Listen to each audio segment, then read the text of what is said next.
आज हम पढ़ने जा रहे हैं श्रीमद् भगवद गीता यथारूप के चौथे अध्याय से, जिसका शीर्षक है दिव्य ज्ञान। श्लोक क्रमांक 8। त्राणाय साधूनां परित्राणाय साधूनां विनाशाय च दुष्कृतां विनाशाय च दुष्कृतां धर्म संस्थापनार्थाय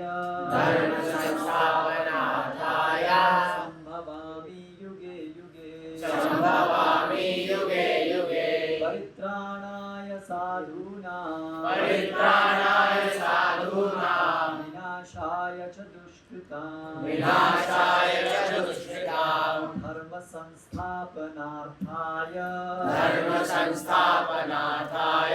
संभवामि युगे युगे संभवामि युगे युगे। अनुवाद एवं तात्पर्य द्वारा कृष्ण कृपा मूर्ति श्री श्रीमद् अभय चरणारविंद भक्ति वेदांत स्वामी श्री प्रभुपाद इस्कॉन के संस्थापक आचार्य, भक्तों का उद्धार करने, दुष्टों का विनाश करने तथा धर्म की फिर से स्थापना करने के लिए मैं हर युग में प्रकट होता हूँ। तात्पर्य: भगवद गीता के अनुसार साधु अर्थात पवित्र पुरुष कृष्ण भावना भावित व्यक्ति है। अधार्मिक लगने वाले व्यक्ति में भी यदि पूर्ण कृष्ण चेतना हो तो उसे साधु समझना चाहिए। दुष्कृताम उन व्यक्तियों के लिए आया है जो कृष्ण भावनामृत की परवाह नहीं करते। ऐसे दुष्कृताम या उपद्रवी, मूर्ख तथा अधम व्यक्ति कहलाते हैं, भले ही वे सांसारिक शिक्षा में विभूषित क्यों न हो। इसके विपरीत यदि कोई 100% कृष्ण भावनामृत में लगा रहता है तो वह विद्वान या सुसंस्कृत ना भी हो, फिर भी वह साधु माना जाता है। जहाँ तक अनीश्वरवादियों का प्रश्न है, भगवान के लिए आवश्यक नहीं है कि वे इनके विनाश के लिए उस रूप में अवतरित हों जिस रूप में वे रावण तथा कंस का वध करने के लिए हुए थे। भगवान के ऐसे अनेक अनुचर हैं जो असुरों का संहार करने में सक्षम हैं, किंतु भगवान तो अपने उन निष्काम भक्तों को तुष्ट करने के लिए विशेष रूप से अवतार लेते हैं जो असुरों द्वारा निरंतर तंग किए जाते हैं। असुर भक्त को तंग करता है, भले ही वह उसका सगा संबंधी क्यों न हो। यद्यपि प्रहलाद महाराज हिरण्यकशिपु के पुत्र थे, किंतु तो भी वे अपने पिता द्वारा उत्पीड़ित थे। इसी प्रकार कृष्ण की माता देवकी यद्यपि कंस की बहन थी, किंतु उन्हें तथा उनके पति वसुदेव को इसलिए दंडित किया गया था क्योंकि उनसे कृष्ण को जन्म लेना था। तथा भगवान कृष्ण मुख्यतः देवकी के उद्धार करने के लिए प्रकट हुए थे, कंस को मारने के लिए नहीं। किंतु ये दोनों कार्य एक साथ संपन्न हो गए। अतः यह कहा जाता है कि भगवान भक्त का उद्धार करने तथा दुष्ट असुरों का संहार करने के लिए विभिन्न अवतार लेते हैं। कृष्णदास कविराज कृत चैतन्य चरितामृत के निम्नलिखित श्लोकों मध्य लीला 20, 263 और 264 से अवतार के सिद्धांतों का सारांश प्रकट होता है। सृष्टि हेतु एई मूर्ति प्रपंच अवतरे, सेई ईश्वर मूर्ति अवतार नाम धरे। मायातीत परव्यो में सवार अवस्थान, विश्वे अवतरी धरे अवतार नाम। अवतार अवतार अथवा ईश्वर का अवतार भगवत धाम से भौतिक प्राकट्य हुए हेतु होता है। ईश्वर का वह विशिष्ट रूप जो इस प्रकार अवतरित होता है अवतार कहलाता है। ऐसे अवतार भगवत धाम में स्थित रहते हैं। जब वे भौतिक सृष्टि में उतरते हैं तो उन्हें अवतार कहा जाता है। अवतार कई तरह के होते हैं, यथा पुरुषावतार, गुणावतार, लीलावतार, शक्त्यावेश अवतार, मनवंतर अवतार तथा युगावतार। इन सब का इस ब्रह्मांड में क्रमानुसार अवतरण होता है। किंतु भगवान कृष्ण आदि भगवान हैं और समस्त अवतारों के उद्गम हैं।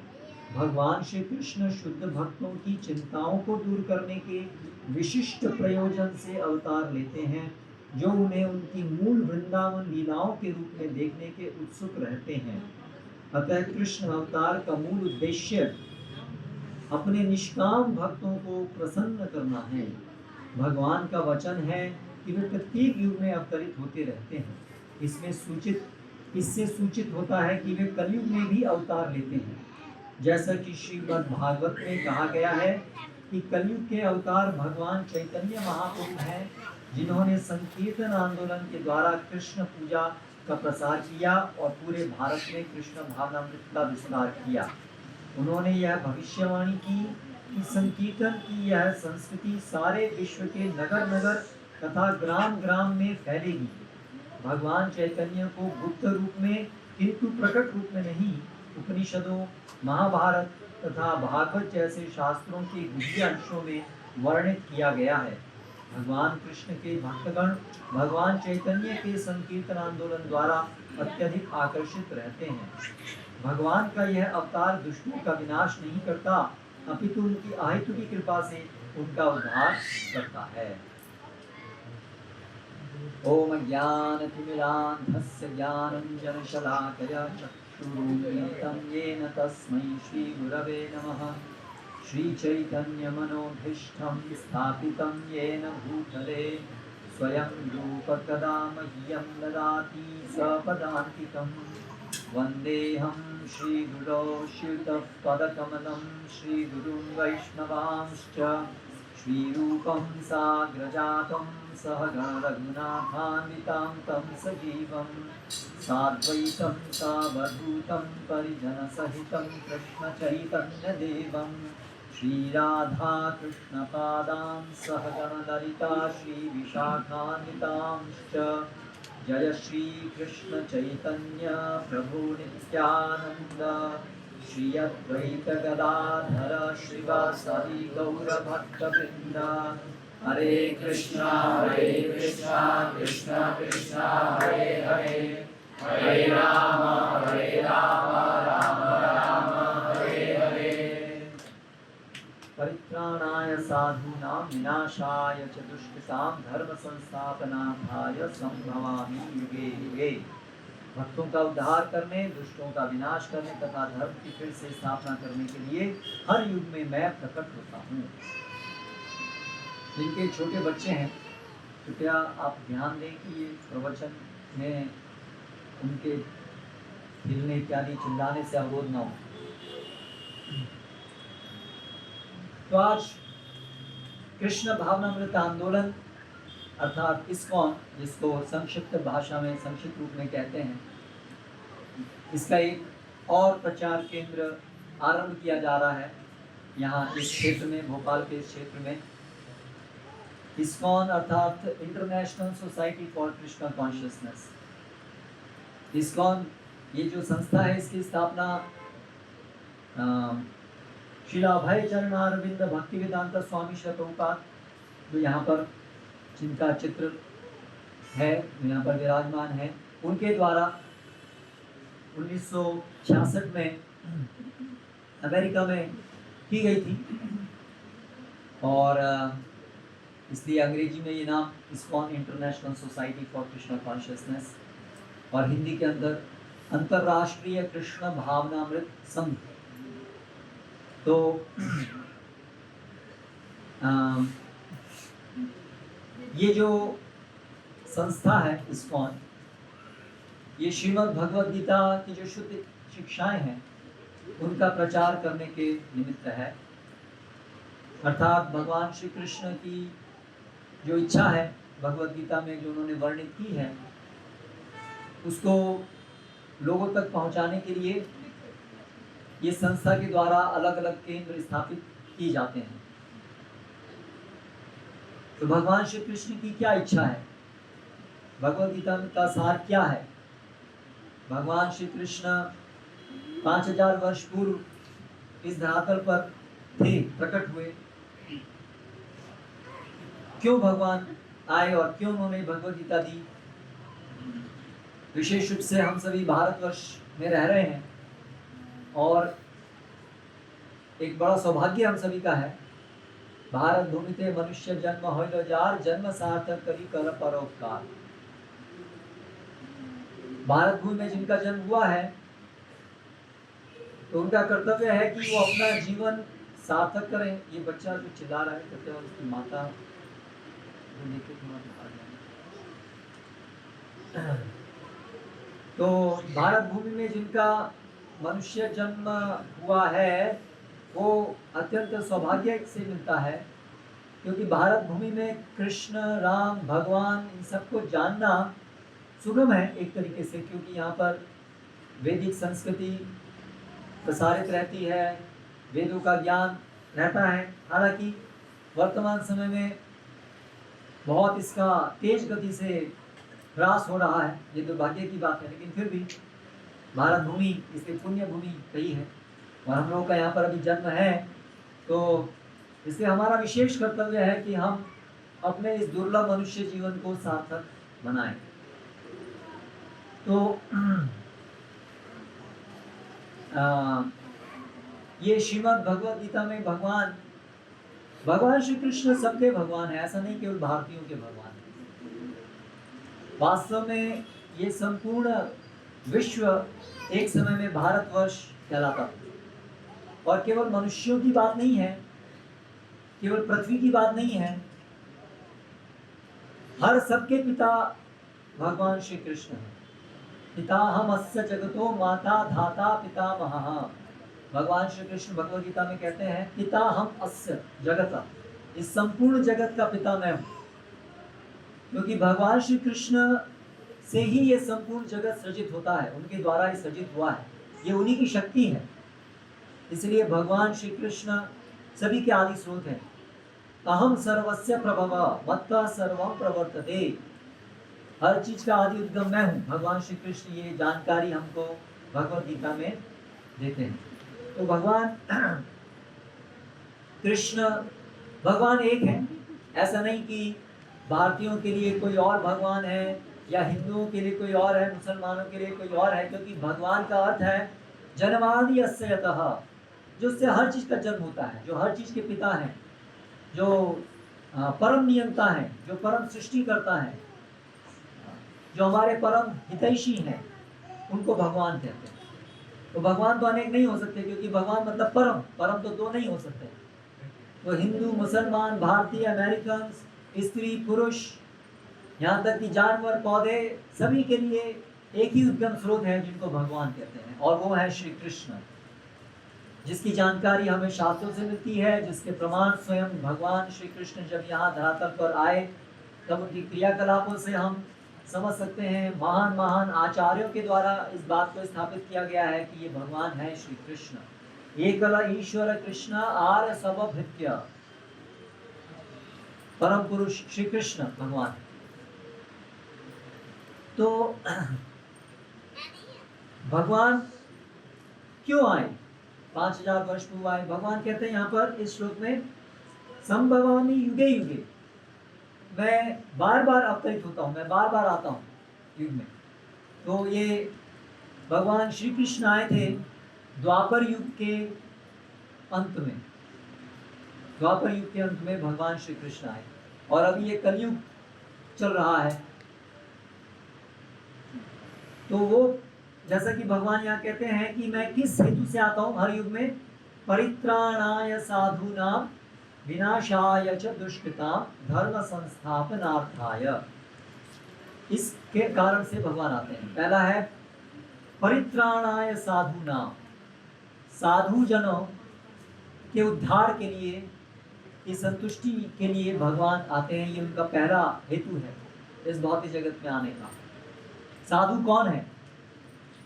लंबी दाढ़ी, गेरुआ वस्त्र, ये साधु होने के आधारभूत लक्षण नहीं है।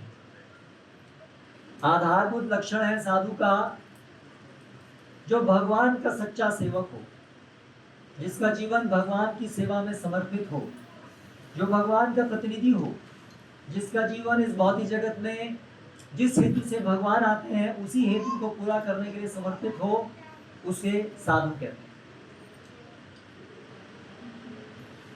भगवान के हेतु को कौन समझ सकता है और कौन उसका प्रचार कर सकता है। भक्त्या माम अभिजानाति यावान यश्चास्मि तत्त्वतः ततो माम तत्त्वतः ज्ञात्वा विशते तदनंतरम। भगवान श्री कृष्ण घोषणा करते हैं भगवद गीता में कि केवल मेरी भक्ति से मुझे समझा जा सकता है और उस भक्ति के द्वारा अंततः मुझे प्राप्त किया जा सकता है। तो समस्त शास्त्रों का ये सार है कि परम पुरुष भगवान को समझने के लिए भगवान की भक्ति आवश्यक है। इसलिए भगवान को केवल भक्त समझ सकते हैं। भगवान इसी बात को भगवद गीता के इसी अध्याय में भी बताते हैं।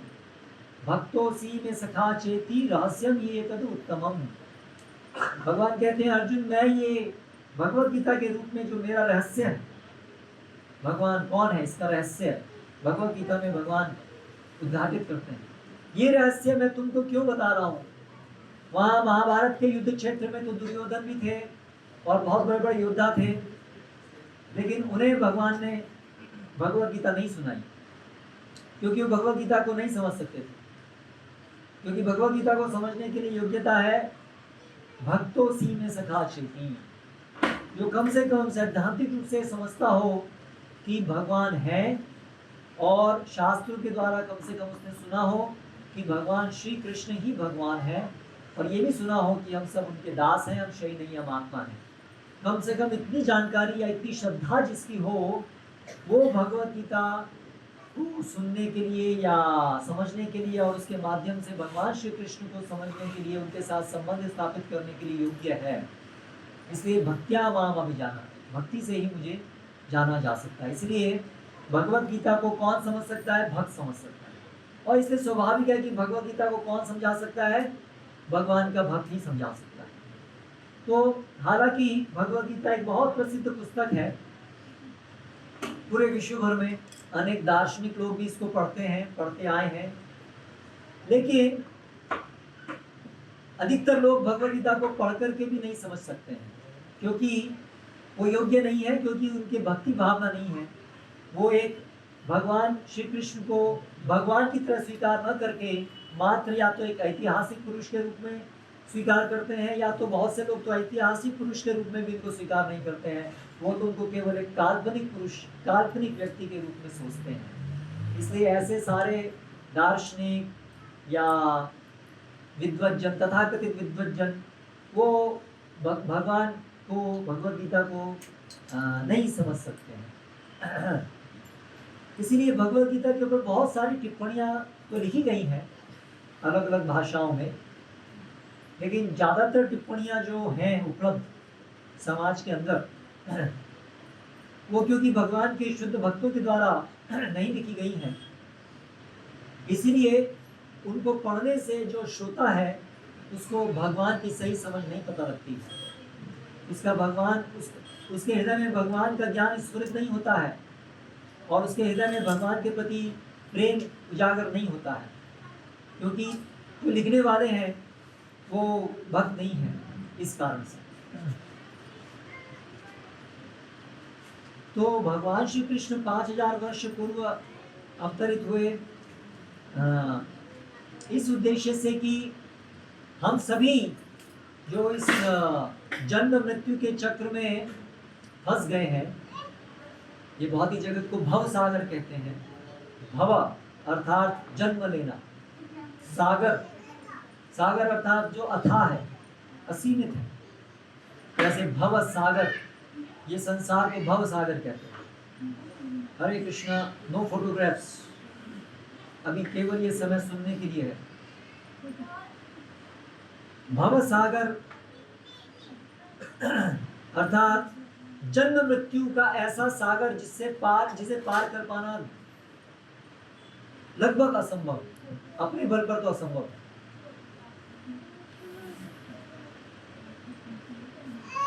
भगवान श्री कृष्ण भगवद गीता में कहते हैं कि ये जो मेरी माया शक्ति है, ये बहुत जगत का संचालन करने वाली, इसको पार कर पाना बहुत मुश्किल।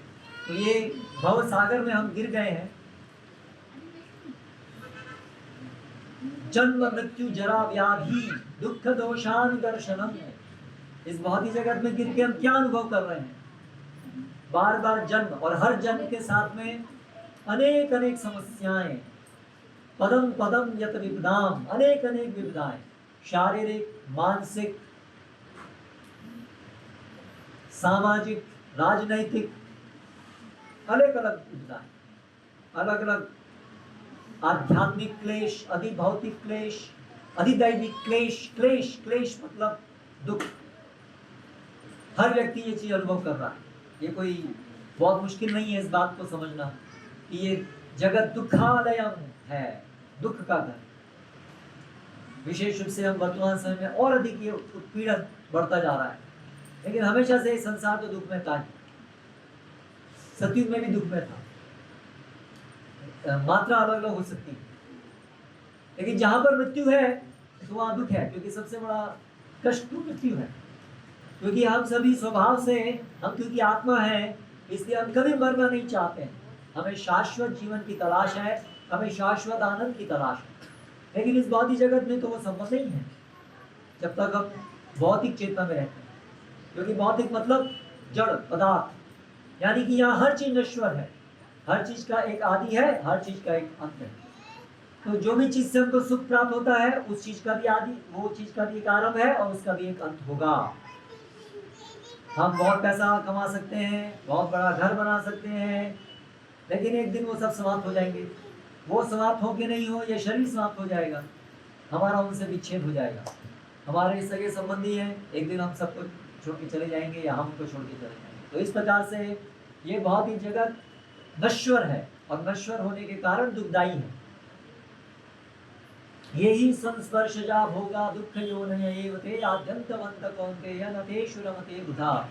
भगवान श्री कृष्ण भगवद गीता के एक और श्लोक में कहते हैं कि ये जो भी इंद्रिय सुख है, इंद्रियों से मिलने वाला सुख, इस भौतिक जगत में जो भी थोड़ा बहुत सुख है, वास्तव में सुख नहीं है, वो माया सुख भरम उद्वातो विमूढ़ान, विमूढ़ लोगों का सुख है, माया सुख है, भ्रमित सुख, भ्रमित करने वाला सुख है। सुख नहीं है लेकिन सुख जैसा लगता है, और वो क्या है? इंद्रिय सुख, इंद्रियों के, इंद्रिय विषय के संपर्क में आने से मिलने वाला सुख। जिह्वा का सुख है कुछ स्वादिष्ट व्यंजन खाना, नेत्रों का सुख कुछ सुंदर रूप देखना, कानों का सुख है कुछ सुंदर संगीत सुनना इत्यादि। तो ये सब जो संस्पर्श जब होगा इंद्रिय सुख है, भगवान श्री कृष्ण कहते हैं ये दुख है, सुख नहीं है। ये दुख है, इस बात को समझिए, ये दुख है, सुख नहीं है। क्यों? आद्यंतवंत कौन्तेय, क्योंकि उसका एक आदि है और अंत है। हमारे यही सबसे बड़ा दुख है। कोई भी चीज जिसका आदि और अंत है वो हमारे दुखदायी है। हम उससे कभी संतुष्ट नहीं हो सकते, क्योंकि हम नित्य हैं, हम अनित्य नहीं है। आत्मा अमर है। नैनं छिन्दन्ति शस्त्राणि नैनं दहति पावकः न चैनं द्वेषयन्त्यापो न शोषयति मारुतः न जायते म्रियते वा कदाचिन् नायं भूत्वा भविता वा न भूयः अजो नित्य शाश्वतोऽयं पुराणो न हन्यते हन्यमाने शरीरे। भगवान श्री कृष्ण बताते हैं भगवद गीता में कि इस शरीर का हनन होने पर भी इस हम जो है आत्मा,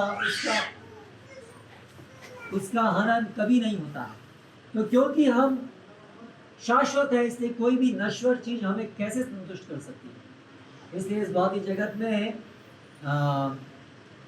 थोड़ा सा जो विवेकवान है वो ये समझ सकते हैं कि हम ये बड़ी दुखमय स्थिति में हैं, गिर गए, और ये कब तक चलेगा चक्कर जन्म मृत्यु का, इसका कोई उपाय नहीं दिखता है। ये सागर, जैसे सागर में जब होते हैं दूर दूर तक पानी पानी दिखता है, कोई छोर नहीं दिखता है। तो उसी प्रकार से जन्म मृत्यु का जो भवसागर जिसमें हम गिरे हुए हैं, इसका कोई अंत नहीं दिखता है। जन्म है, मरण है, फिर से जन्म है, फिर से मरण है, 84 लाख योनियां हैं, और 84 लाख योनियों में हम कब से भ्रमण करते जा रहे हैं। तो भगवान श्री कृष्ण को भूलने के कारण ही हम आध्यात्मिक जगत से, जो हमारा नित्य धाम है, जो हमारा अपना घर है, उससे बिछड़, उससे च्युत, उससे गिर करके हम इस भौतिक जगत में आ गए हैं। ये बात भगवान श्री कृष्ण भगवद गीता में हमें समझाते हैं। ममैवांशो जीवलोके जीवभूतः सनातनः।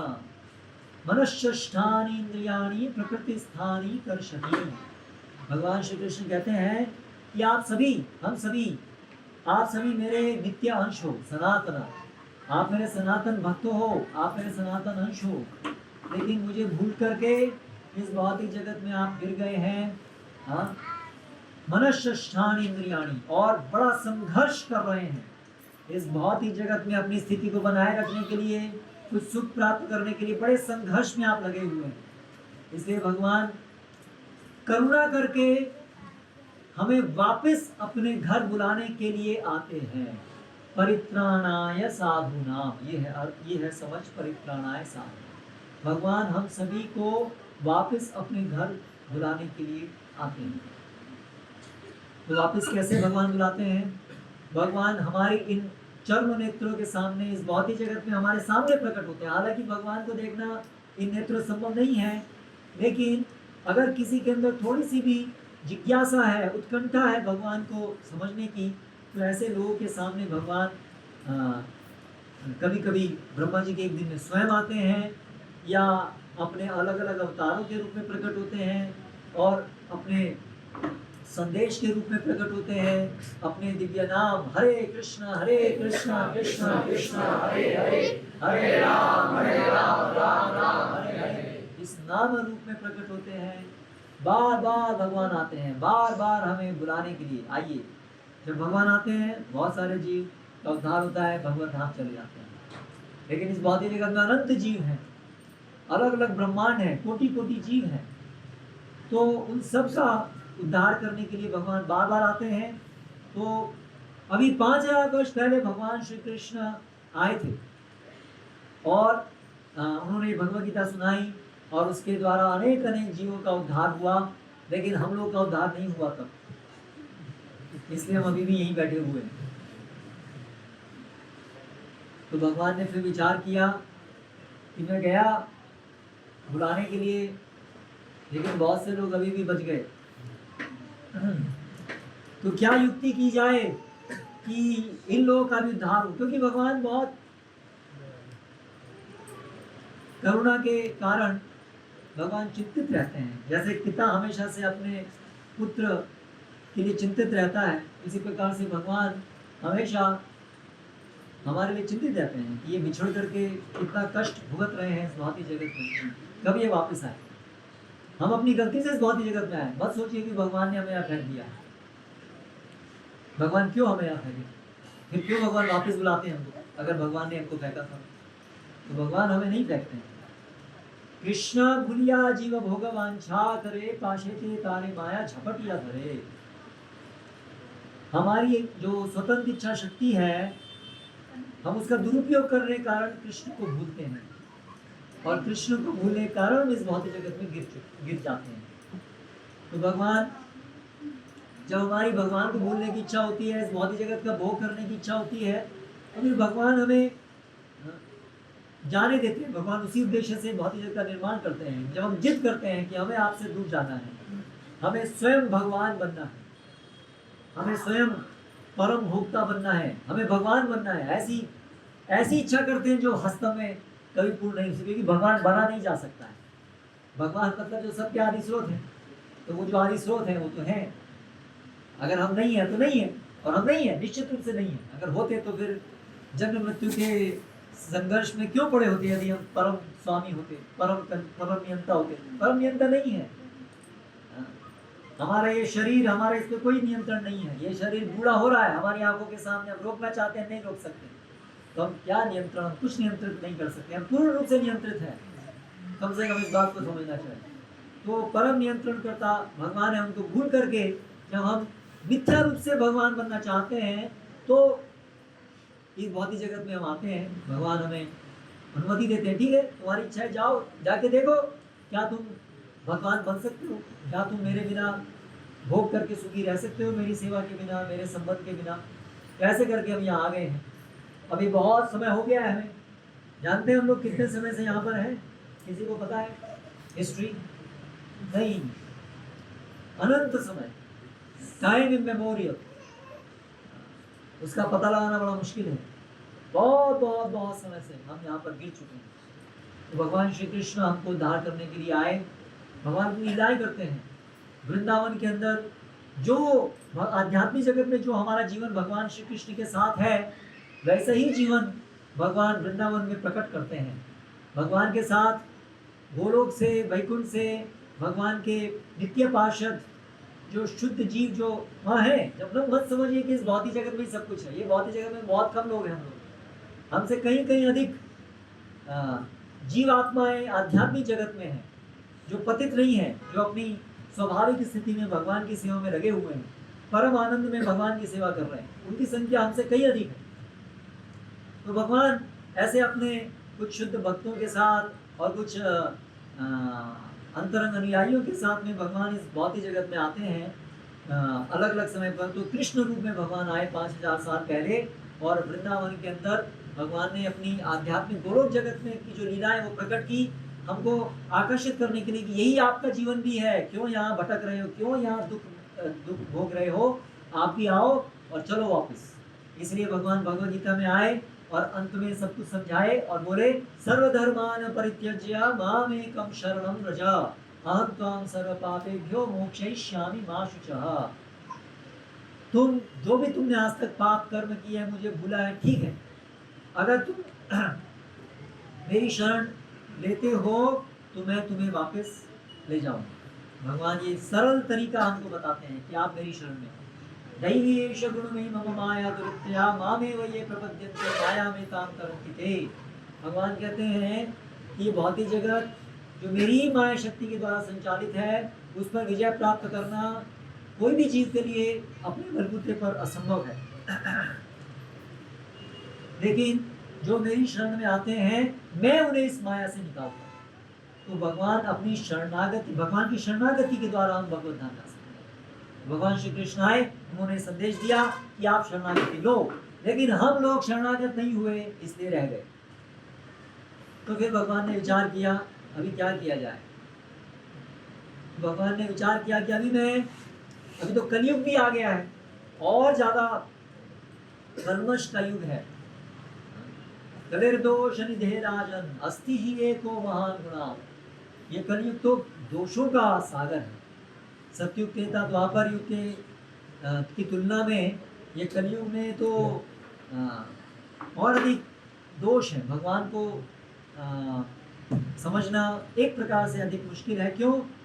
क्योंकि हम सब की आयु बड़ी कम है और इंद्रिय भोग की लालसाएं बहुत अधिक हैं, और इस प्रकार से अनेक समस्याएं इस कलयुग के अंदर हैं। कलयुग के अंदर अधर्म का बोलबाला बड़ी आसानी से होता है। भगवान की तरफ जाने का रास्ता सामान्य रूप से अवरुद्ध रहता है। तो भगवान ने विचार किया कि कलयुग के जीवों के लिए तो एक विशेष पद्धति देनी, सरल पद्धति देनी होगी। तो इसलिए भगवान श्री कृष्ण स्वयं एक भक्त का के रूप को धारण करके 500 वर्ष पूर्व चैतन्य महाप्रभु के रूप में प्रकट हुए पश्चिम बंगाल में मायापुर, नवद्वीप मायापुर। 500 वर्ष पूर्व भगवान पुनः आए। भगवान बताते हैं ना, युग में बाबा आता हूँ। तो ये भगवान श्री चैतन्य महाप्रभु के रूप में 500 वर्ष पूर्व, ये ऐतिहासिक घटना भी हमारे इतिहास में भी रिकॉर्डेड है। और शास्त्रों में उल्लिखित है कि कृष्ण वर्णम तुषा कृष्णम संगोपांगास्त्र पार्षदम यज्ञ संकीर्तन प्राय यजंती ही सुमेधशाह।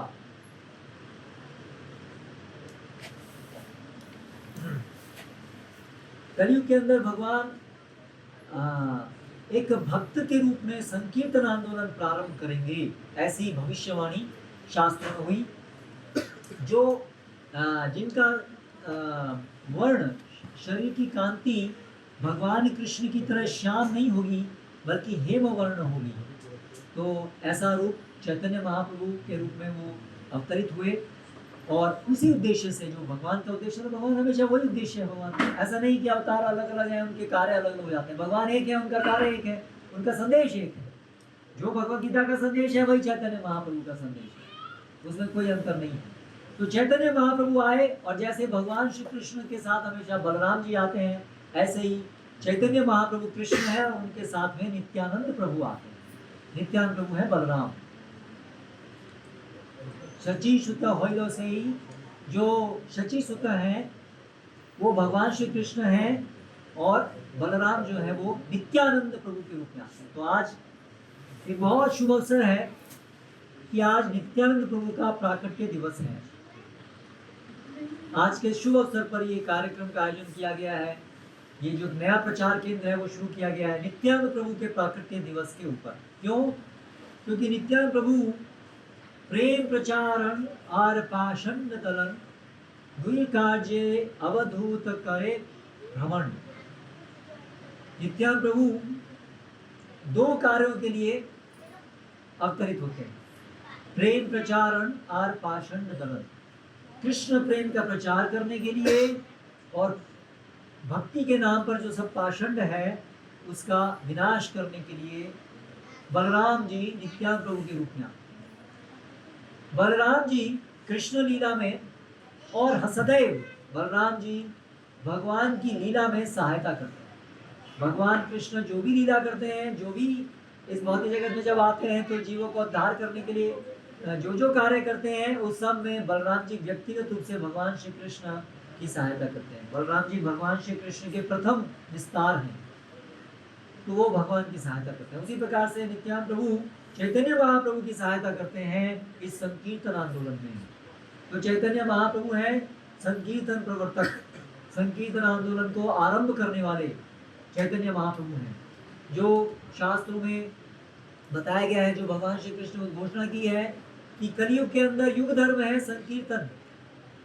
इस कलयुग के अंदर भगवान श्री कृष्ण को समझने के लिए और जन्म मृत्यु के चक्र से निकलकर कृष्ण प्रेम प्राप्त करने का सरलतम उपाय है संकीर्तन आंदोलन। संकीर्तन अर्थात बहुमिलित्वा, बहुत से लोग मिलकर के कुछ वाद्यों के साथ, करताल, मृदंग इत्यादि के साथ तेज स्वर में जब हरि का नाम लेते हैं, हरे कृष्णा कृष्णा कृष्णा हरे हरे, हरे राम राम राम हरे हरे, उसे संकीर्तन कहते हैं। तो चैतन्य महाप्रभु ने ये संकीर्तन आंदोलन आरंभ किया 500 वर्ष पूर्व बंगाल में। तो उन्होंने उनके प्रभाव से लाखों, हजारों लाखों लोगों को उत्साहित किया, प्रेरित किया, और मिलकर के चैतन्य महाप्रभु प्रतिदिन, जब तक वो इस धरातल पर रहे, प्रतिदिन उन्होंने नगर नगर, ग्राम ग्राम में जाकर के मृदंग वाद्य के साथ में ये हरे कृष्ण की जो ध्वनि है इसको प्रसारित किया और भगवद गीता, श्रीमद् भागवतम की शिक्षाओं को प्रसार किया 500 वर्ष। तो चैतन्य महाप्रभु के इस आंदोलन में नित्यानंद प्रभु चैतन्य महाप्रभु की इच्छा के अनुसार ये प्रचार कार्य उन्होंने पूरे बंगाल के अंदर फैलाया, और उनकी कृपा से आज भी पूरे विश्व भर में ये प्रचार कार्य कर रहा है। तो नित्यानंद प्रभु के समय में अनेक अनेक अनेक अनेक अनेक दुष्ट जीव जो भगवान से बिल्कुल विमुख थे, उनका भी उन्होंने उद्धार किया, उनको कृष्ण प्रेम प्रदान किया, जैसे जगाए बधाई जैसे लोग। तो आज वर्तमान स्थिति में भी ऐसे ही है। सब हमारा जीवन बड़ा पापमय जीवन है। सामान्यतः हम सभी काम, क्रोध, लोभ, मोह, मद, मत्सर्य के अधीन हैं और कृष्ण से बहुत विमुख हैं। तो इसलिए हम सभी को नित्यानंद प्रभु की शरण ग्रहण करनी चाहिए। कैसे ग्रहण करनी चाहिए? तो चैतन्य महाप्रभु की शिक्षाएं हैं जो भगवद गीता से अभिन्न हैं, लेकिन विशेष रूप से संकीर्तन के माध्यम से कैसे भगवान श्री कृष्ण को का भजन करना है, ये सब भगवद गीता में तात्पर्यों में श्रील प्रभुपाद जो चैतन्य महाप्रभु के एक महान सेनापति हैं, नित्यानंद प्रभु के एक सेनापति हैं, जो 1896 में प्रकट हुए श्रील प्रभुपाद, और जिन्होंने 1976 में सारे विश्व भर में 67-68 में पूरे विश्व भर में इस्कॉन अंतर्राष्ट्रीय कृष्ण भावनामृत के नाम से ये संस्था स्थापित की। तो वही नित्यानंद प्रभु की शिक्षाएं, वही चैतन्य महाप्रभु की शिक्षाओं को स्थापित किया पूरे विश्व भर में। तो आप देखिए ये जो संस्था है, ये जो प्रचार है, ये कोई नया नहीं है। ऐसा नहीं कि हम कोई नई चीज़ लेके आए। आजकल हर चीज़ के लिए एक माहौल है, डू समथिंग न्यू, कुछ नया करो। लेकिन परम सत्य तो हमेशा से परम सत्य है, वो कभी नया पुराना नहीं होता है, वो हमेशा से एक ही है, वो प्राचीन है, वो बदलता नहीं है। इसलिए ये जो संस्था है, वो जो ओरिजिनल जो वास्तविक ज्ञान है भगवद गीता का ज्ञान, उसको यथारूप प्रस्तुत करने के लिए है। इसलिए श्री प्रभुपाद ने जो भगवद गीता लिखी उसका नाम दिया भगवद गीता यथारूप। तो ये संस्था जो है वो कोई नवीन संस्था नहीं है, नाम नवीन है, international society for Krishna conscious, लेकिन संदेश सनातन है। संदेश सनातन है, वही संदेश जो कृष्ण भगवान दिए, वही संदेश यथारूप में प्रभुपाद ने प्रसारित किया। तो ये जो केंद्र जिसकी स्थापना, जिसकी शुरुआत आज की जा रही है, वो इसी उद्देश्य से की जा रही है, क्योंकि चैतन्य महाप्रभु ने भविष्यवाणी की थी, पृथ्वी ते आछे जत नगर आदि ग्राम सर्वत्र प्रचार होइबे मोरा नाम। ये पृथ्वी पर जितने भी नगर ग्राम हैं, सब में कृष्ण भक्ति का प्रचार होगा संकीर्तन आंदोलन के माध्यम से।